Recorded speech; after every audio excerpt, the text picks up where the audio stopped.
অলির নির্দেশনা অনুসারে এখানে ট্রেন একটু স্লোলি ভাবে যাইতো। তো ও মাজারের পাশেই? হ্যাঁ, মাজারের ডান পাশে, এই যে আপনার মাজারের এই পাশেই মনে করেন আপনার ঢাকা টু চট্টগ্রাম। মাজারের পাশে আসলে অটোমেটিক, হ্যাঁ অটোমেটিকলি মানে একটু স্লোলি ভাবে যাইতো, যে একটু স্লোলি ভাবে যাইতো।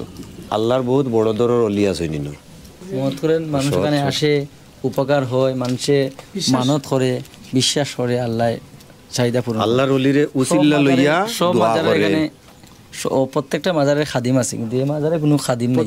আমাদের নিয়ত অনুসারে যে কোনো মানতের জন্য এগুলা বটগাছে বেঁধে রেখে গেছে, যে এটা বাঘ মারার কারণেই মনে করেন আপনার এলাকার নাম বাঘমারাকরণ হয়েছে। আসসালামু আলাইকুম বন্ধুরা, সবাইকে স্বাগত জানাই। আমি মৌলভীবাজার জেলার কমলগঞ্জের বানুগাছ বালিগাঁও গ্রাম থেকে। আর এখানে আসার মূলত কারণ হচ্ছে আমার পিছনে যে দেখছেন হযরত গোলাম শাহ রহমতুল্লাহ আলাইহির একটি মাজার রয়েছে। প্রায় অনেকে বলছে যে প্রায় 500 বছর, আবার কেউ কেউ বলছে প্রায় 700 বছর আগের মাজার। আর এই মাজার সম্পর্কে আমি আপনাদের সম্পূর্ণ বিস্তারিত সব কিছু জানানোর জন্য আসলাম। আর এই মাজারটি হচ্ছে পাহাড়ের উপরে, এই যে সিঁড়িগুলা 101টা সিঁড়ি কিন্তু পার করে আসতে হয়। আমি এখন দাঁড়িয়ে আছি প্রায় 400 থেকে 350 ফিট উপরে, পাহাড়ের উপরে আছি। আর এই মাজারটি কিভাবে এখানে আসলো এবং তারই অলৌকিক কিছু ঘটনা জানানোর জন্য আমি আসলাম এই মাজারে। চলুন বন্ধুরা, সব কিছু দেখে আসুন।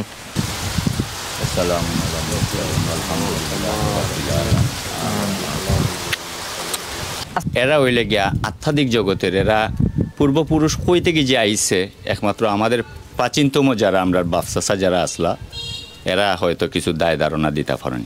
যেমন আমাদের ধারণা থেকে আমরা অতটুকু কইতাম পারি, যেমন আমরা বাপসাসা তারা দেখি আইছি, এটা আমাদের এই অর্থ কমলগঞ্জের মাঝে সবচেয়ে বড় সফখানা, মানে যেটা কবরস্থান বলা হয়।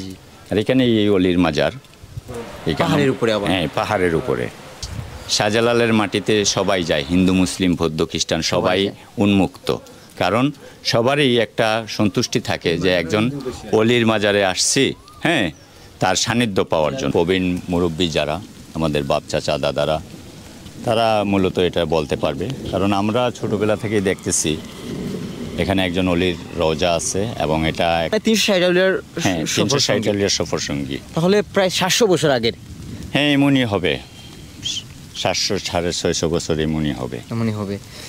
উনি খুবই গরম একজন অলি। এখানে মানুষ অনেক নিয়ত করে আসে ওনার সান্নিধ্য পাওয়ার জন্য, যার যার নিয়তে আসে। শুক্রবারে বেশিরভাগ, বিশেষ করে শুক্রবারে অনেক মানুষ জড়ো হয় বিকালে কয়বর জিয়ারত করার জন্য, মাজার জিয়ারত। একটা স্টেপ পার করে আমরা আসতে হয় এই পাহাড়ের উপরে। পাহাড়ের উপরে কিন্তু মাজার রয়েছে। অলির ফজিলতের কারণে অনেক সময় মনে করেন ট্রেনগুলো একটু স্লোলি যাইতো, সেই কারণে মনে করেন। আর এই অলির নির্দেশনা অনুসারে এখানে ট্রেন একটু স্লোলি ভাবে যাইতো। তো ও মাজারের পাশেই? হ্যাঁ, মাজারের ডান পাশে, এই যে আপনার মাজারের এই পাশেই মনে করেন আপনার ঢাকা টু চট্টগ্রাম। মাজারের পাশে আসলে অটোমেটিক, হ্যাঁ অটোমেটিকলি মানে একটু স্লোলি ভাবে যাইতো, যে একটু স্লোলি ভাবে যাইতো। এই ওনার রওজা, হযরত গোলাম শাহ রহমতুল্লাহ আলাইহির রওজা। এটা কিছুদিন আগে, 10-12 বছর 15 বছর আগে মনে করেন এটা ডেভেলপ হয়েছে।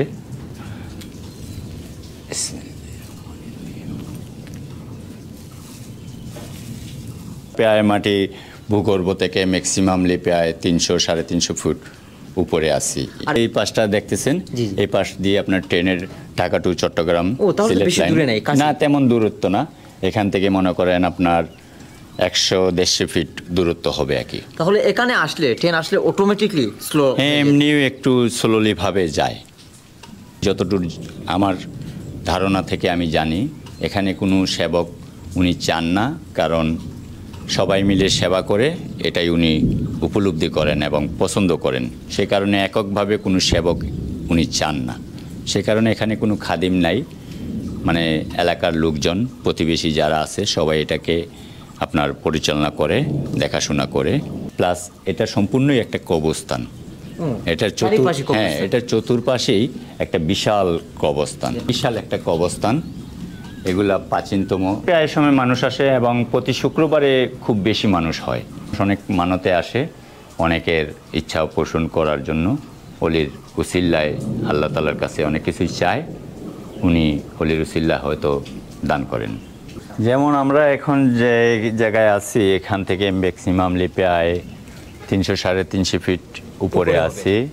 যেমন এখান থেকে আপনি পুরো কমলগঞ্জের বিশাল একটা এলাকা, কমলগঞ্জ দেখা যায়। হ্যাঁ মোটামুটি একটা পুরো কমলগঞ্জ উপজেলাটাই আপনি দেখতে পারতেছেন। যেমন এই যে দক্ষিণ সাইড, এদিকে হলো গিয়ে আপনার ধলাই চা বাগান, ইন্ডিয়ার বর্ডার।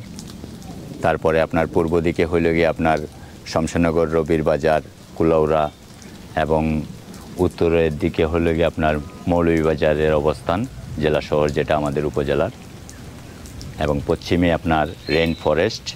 গাছের মধ্যে অনেকগুলা এগুলো এগুলা মানুষ অনেক ক্ষেত্রে তার নিয়ত অনুসারে মনে করেন বাতিমুতি জ্বালাইয়া সেগুলা বেঁধে রেখে গেছে। ও তাহলে মানুষ এগুলো দিছে? হ্যাঁ, এগুলা মানুষ দিচ্ছে। কেন দেয় এগুলো? এগুলা অনেকের নিয়ত অনুসারে বেঁধে দিয়ে যায়, আবার মনে করেন যাতে তাদের মানে হ্যাঁ, আশা পূর্ণ হয়। আশা পূর্ণ হয়, অলির মারফতে আল্লাহর কাছে তাদের চাওয়া, যাতে অলির উসিল্লা এটা তাদের পূর্ণ হয়, সেই কারণেই মনে করেন এগুলা কিছু সাজসজ্জার জন্যও দেওয়া। আর আমরা বন্ধুরা এখন এমন একটি জায়গায় আছি, আমার এই পাশে দেখছেন মাজার, আর মাজারের ওপাশে হচ্ছে রেলওয়ে যে লাইন, ঠিক আছে লাইন, আর এই পাশে হচ্ছে কমলগঞ্জ। আমরা প্রায় 400-350 ফিট উপরে আছি, পাহাড়ের উপরে আছি। এটা লাল শালু, এটা ওই রওজাতে ব্যবহৃত ছিল, সে কারণে মনে করেন এখানে বেঁধে রাখা হয়েছে আর কি কবরস্থান। এটা বিশাল একটা এরিয়া। আর এই যে প্রায় 101টা সিঁড়ি পার করে আসতে হয়। যে প্রায় 101টা সিঁড়ি অতিক্রম করে আপনার এটার উপরে চূড়ায় আসতে হয়। আর আজকে এই দিনে এসে কিন্তু বন্ধুরা অনেক বৃষ্টি হচ্ছে। আমার সাথে আছেন বাবু ভাই, আবার জুয়েল ভাই আছেন। জুয়েল ভাইকে অনেক অনেক ধন্যবাদ আজকে আমাদেরকে এই ভিডিওতে সহযোগিতা করার জন্য।